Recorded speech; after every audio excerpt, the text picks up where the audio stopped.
आज हम सीखेंगे हिंदी संस्कृत अनुवाद, यानी हिंदी के वाक्यों को हम संस्कृत में कैसे ट्रांसलेट करेंगे, यानी हिंदी से हम कैसे संस्कृत बनाएंगे, वो आज हम इस वीडियो में सीखेंगे।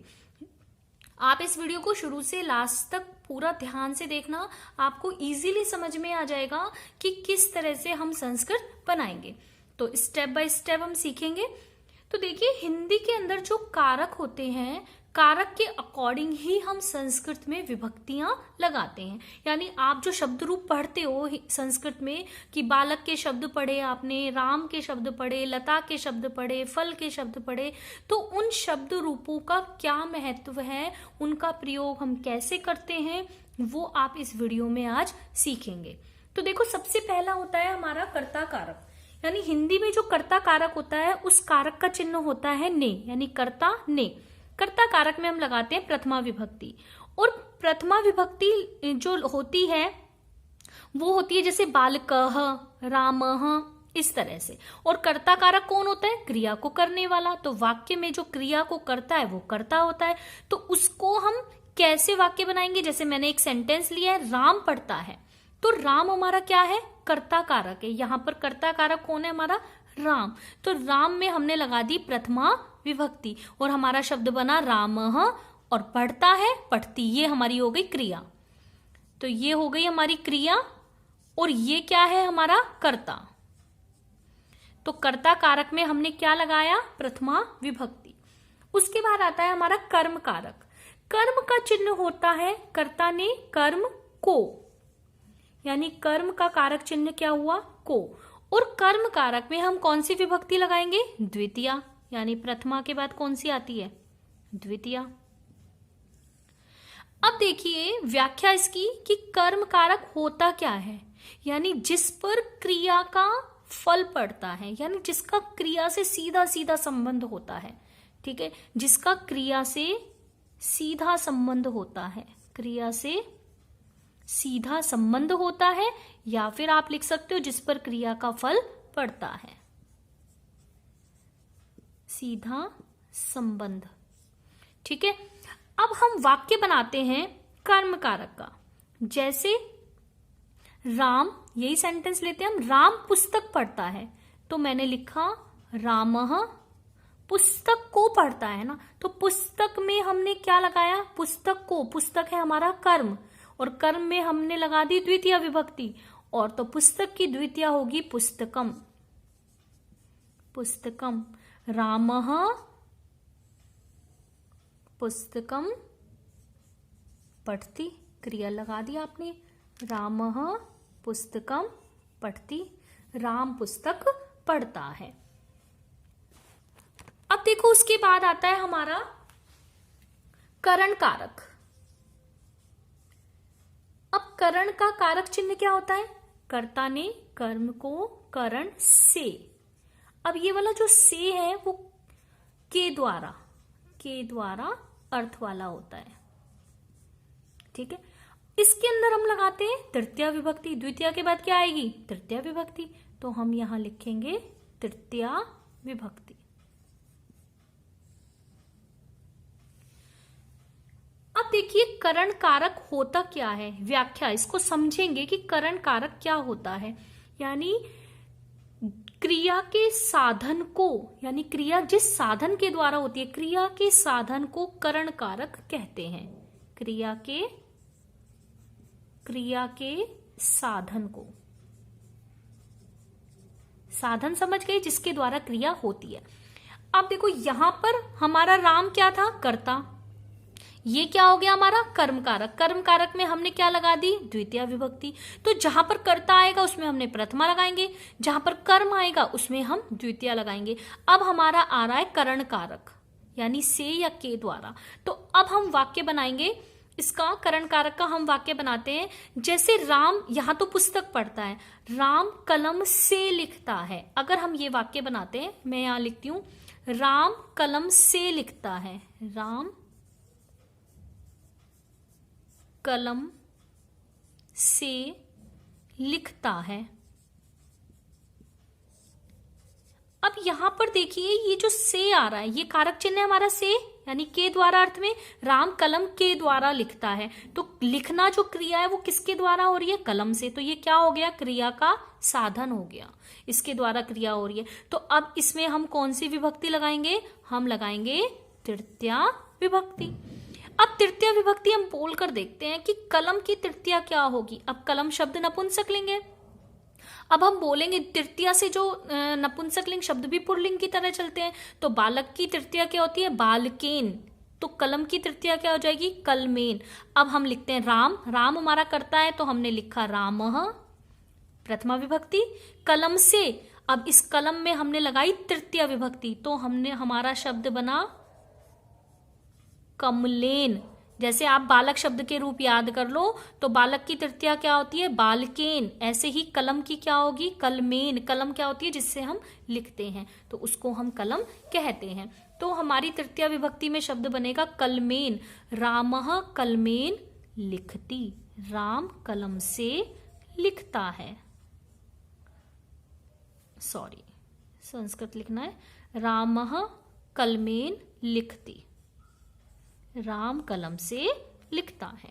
तो ये हमारा वाक्य बनेगा। अब देखिए नेक्स्ट, करण के बाद आता है संप्रदान कारक।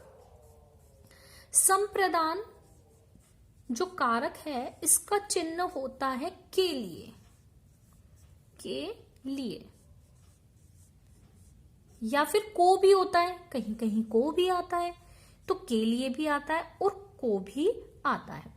तो देखिए संप्रदान कारक में हम कौन सी विभक्ति लगाते हैं, तृतीया के बाद कौन सी आएगी आपकी, चतुर्थी विभक्ति।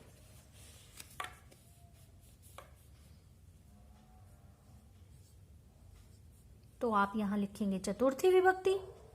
अब इसकी व्याख्या, यानी जो संप्रदान कारक है वो क्या होता है, क्रिया का उद्देश्य या कर्ता, या फिर इसमें दो चीजें होती है, या फिर कर्ता अगर किसी को कुछ देता है तो देने के अर्थ में भी हम चतुर्थी विभक्ति लगाते हैं। यानी जिसको दिया जाता है उस शब्द में हम चतुर्थी लगाएंगे, या फिर जो क्रिया का उद्देश्य होता है उसमें। अब देखो संप्रदान के लिए, अब अगर हमारा वाक्य है कि राम मित्र को पुस्तक देता है ना, अगर मैं सेंटेंस लिखती हूं, राम मित्र को पुस्तक देता है, पुस्तक देता है। तो देखो इस वाक्य के अंदर देना शब्द आ रहा है, तो जिसको दिया जा रहा है, किसको दे रहा है ये, मित्र को। तो मित्र शब्द में हम लगाएंगे चतुर्थी विभक्ति। जिसको दिया जाता है उसमें चतुर्थी विभक्ति लगाएंगे। और क्या दे रहा है, वो पुस्तक को दे रहा है, तो ये कर्म कारक है, तो कर्म कारक में हमने ऊपर देखा था द्वितीय विभक्ति आएगी। और राम हमारा क्या है, कर्ता कारक है, तो राम में हम क्या लगाएंगे, प्रथमा विभक्ति। तो हमारा शब्द क्या बनेगा, रामः। राम हमारा कर्ता है, कर्ता में हमने लगा दी प्रथमा, रामः। मित्र को देता है, तो मित्र शब्द में हम लगाएंगे चतुर्थी विभक्ति। जिसको दिया जाता है उसमें हम लगाएंगे चतुर्थी विभक्ति। तो बालक की चतुर्थी देखो बालकाय होती है, तो मित्र की चतुर्थी क्या होगी, मित्राय। तो हम लिखेंगे शब्द मित्राय। अब आप ये मत सोचना कि मित्र शब्द भी के रूप बालक की तरह चलते हैं, क्योंकि जो मित्र शब्द है ये नपुंसकलिंग है। तो नपुंसकलिंग में प्रथमा द्वितीय सेम होती है, जैसे फलम फले फलानी, फलम फले फलानी। ऐसे ही मित्रम मित्रे मित्राणी, मित्रम मित्रे मित्राणी, यानी मित्र शब्द नपुंसकलिंग है। लेकिन नपुंसकलिंग शब्दों के रूप भी तृतीया विभक्ति के बाद पुल्लिंग की तरह चलते हैं, यानी राम की तरह ही चलेंगे, बस प्रथमा और द्वितीय इनकी अलग होती है।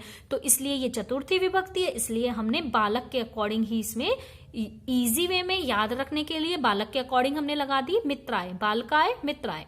तो रामः मित्राय पुस्तक को देता है, तो पुस्तक में हमने द्वितीय लगा दी, तो शब्द बन गया हमारा पुस्तकम। और देता है ये हमारी क्रिया है, तो हम लिखेंगे यच्छति। दा धातु रूप चलते हैं यच्छ से, तो हमारा शब्द बनेगा यच्छति। तो हमारा वाक्य बन गया, क्या वाक्य बना कि रामः मित्राय पुस्तकम यच्छति, राम मित्र को पुस्तक देता है। क्लियर। अब नेक्स्ट आता है हमारा संप्रदान के बाद आता है अपादान। अब देखो नेक्स्ट है हमारा अपादान। अपादान कारक, संप्रदान के लिए अपादान से।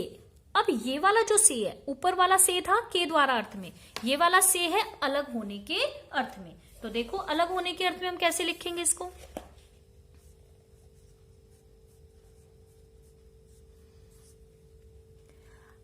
अब इसके अंदर हम लगाएंगे, चतुर्थी के बाद आ जाएगी पंचमी विभक्ति हमारी, तो हम लिखेंगे पंचमी, यहां हम लगाएंगे पंचमी विभक्ति।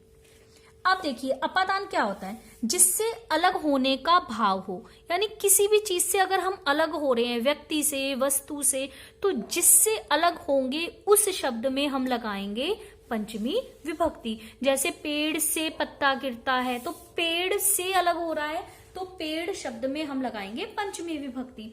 या फिर आप और भी जो आपको इजी वाक्य लगता है वो आप लिख सकते हो। जैसे राम घोड़े से गिरता है ना, राम विद्यालय से आता है। बहुत सारे वाक्य, मैं किसी भी वाक्य से आपको इसको समझा देती हूँ इजी वे में, जो आपके डेली का यूज का हो।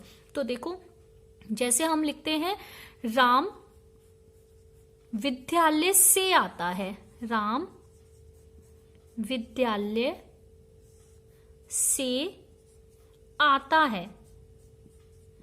अब देखो जाता है, विद्यालय जाता है, उसमें नहीं लगेगी, आता है, यानी विद्यालय से वो अलग हो गया। ये जो से आ रहा है उसने विद्यालय से इसको अलग कर दिया। पहले वो विद्यालय में था, अब वो विद्यालय से आ रहा है, यानी विद्यालय से अलग हो रहा है। तो ये जो से है ये इससे अलग कर रहा है इसको। तो जिससे अलग हो रहा है यानी विद्यालय से अलग हो रहा है, तो विद्यालय शब्द में हम कौन सी विभक्ति लगाएंगे, पंचमी विभक्ति। अब देखो राम हमारा कर्ता है, तो राम में हम क्या लगाएंगे, रामः, कर्ता कारक, तो हमारा शब्द बनेगा रामः, पद बन गया रामः। विद्यालय से, तो विद्यालय शब्द में हम लगाएंगे पंचमी विभक्ति, तो लगाओ पंचमी विभक्ति। बालक की पंचमी होती है बालकात, तो विद्यालय की होगी विद्यालयात, यानी तो आ जाएगा विद्यालयात, ठीक है। तो ये हो गई हमारी पंचमी विभक्ति। विद्यालय से आता है, अब क्रिया लगा दो, आगच्छति, आगच्छति। गच्छति का मतलब जाना और आगच्छति का मतलब आना, यानी अगर आ उपसर्ग आपने लगा दिया तो इसका मीनिंग हो गया आना।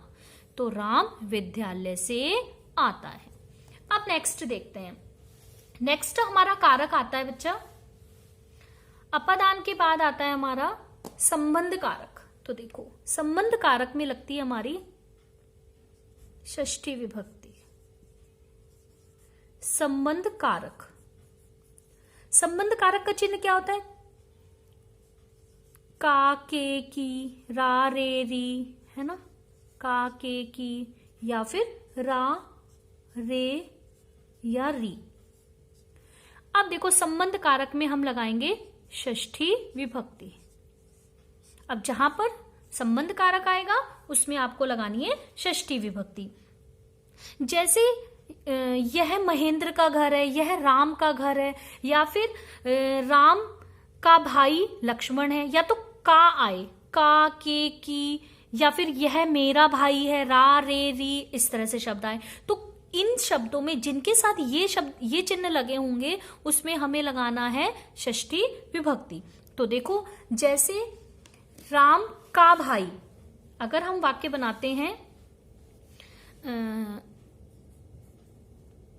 राम का, राम शब्द में हमने क्या जोड़ दिया, का, राम का भाई लक्ष्मण है, लक्ष्मण है, हमारा ये वाक्य है। तो जहां पर का आ गया यानी राम का भाई यानी संबंध कारक, तो राम शब्द में हम क्या लगाएंगे, षष्ठी विभक्ति।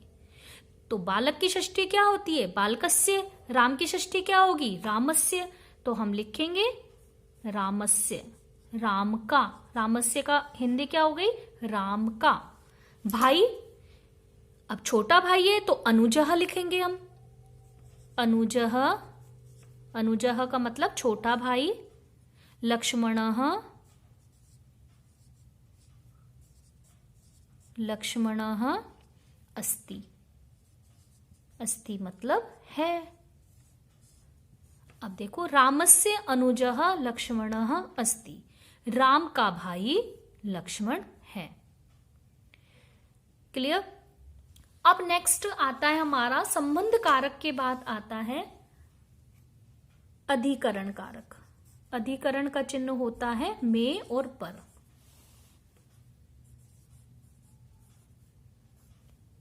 अधिकरण कारक, अधिकरण कारक का चिन्ह होता है में और पर। अब अधिकरण कारक क्या होता है? क्रिया के आधार को अधिकरण कहते हैं, यानी क्रिया के होने के स्थान को, कि क्रिया कहां पर हो रही है, उसको हम अधिकरण कारक कहते हैं। और अधिकरण कारक में हम कौन सी विभक्ति लगाएंगे? सप्तमी। ये लास्ट है हमारी सप्तमी विभक्ति।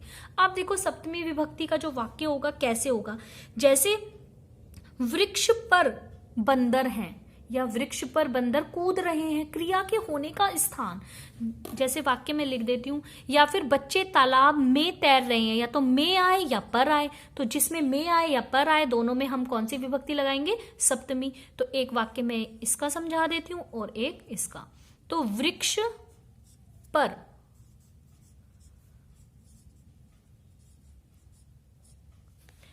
पर बंदर हैं, बहुत सारे बंदर हैं तो मैंने है लगा दिया, बिंदी लगा दी। वृक्ष पर बंदर हैं। अब वृक्ष के साथ क्या लग रहा है? कारक चिन्ह पर। अब यहां पर है तो कौन सी विभक्ति लगेगी? सप्तमी विभक्ति। तो वृक्ष शब्द में हम लगाएंगे सप्तमी विभक्ति। तो बालक की सप्तमी क्या होती है? बालके। तो वृक्ष की सप्तमी क्या होगी? वृक्षे। बस एक ही मात्रा इसमें लग जाएगी। अब हमने लिखा वृक्षे, वृक्ष पर। बंदर को लिखेंगे वानराहा, वानराहा। वृक्षे वानराहा संति, बहुत सारे हैं इसलिए संति। एक होता तो अस्ति। तो वृक्षे वानराहा संति, वृक्ष पर बंदर हैं। और वृक्ष पर बंदर कूद रहे हैं, तो हम अगर क्रिया लगाते हैं कूद रहे हैं, तो फिर संति की जगह क्या आ जाता? कुर्दंती हो जाता, तो वो शब्द बन जाता कुर्दंती। वृक्षे वानराहा कुर्दंती, वृक्ष पर बंदर कूद रहे हैं। अगर वाक्य ये होता तो हम क्रिया लगा देते कूर्द, कूर्द का मतलब कूदना। अब देखो बच्चे तालाब में तैर रहे हैं, में का भी देख लो, जैसे बालकाहा, बालकाहा सरोवरे। सरोवर शब्द में हमने क्या लगा दिया? सप्तमी विभक्ति। सरोवर में तो हमने लिखा सरोवरे। और तैर रहे हैं तरंती, क्रिया लगाएंगे तरंती। बालकाः सरोवरे तरंती, बालक तालाब में तैर रहे हैं। तो आपको ये सप्तमी विभक्ति का वाक्य समझा दिया मैंने। उम्मीद है आपको समझ आया होगा। अगर अभी आपके कोई डाउट है तो प्लीज आप मुझे कमेंट्स करके बताएं कि आपको कौन सा वाक्य और कौन सा शब्द समझ में नहीं आया। धन्यवाद।